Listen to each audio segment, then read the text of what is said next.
Aujourd'hui, vous avez la ligne minière de l'Est, vous avez la ligne minière de l'Ouest, donc qui est en train de se construire, vous avez le réseau carrément, donc rail donc, du Nord, vous avez donc la boucle carrément du Haut-Plateau, et vous avez carrément les réseaux qui sont en train de se développer et s'étudier aujourd'hui carrément pour la conquête du Grand Sud.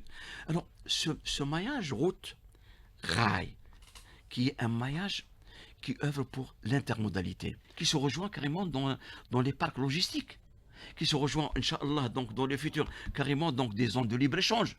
Donc on a à profiter existentiellement de tout ce qui est réseau et liaison au niveau donc des ports, au niveau donc des zones logistiques, des parcs logistiques, des zones industrielles et au futur, Inch'Allah, donc carrément donc des zones de libre-échange. Donc ces liaisons vont encore euh, avantager le transport en intermodal.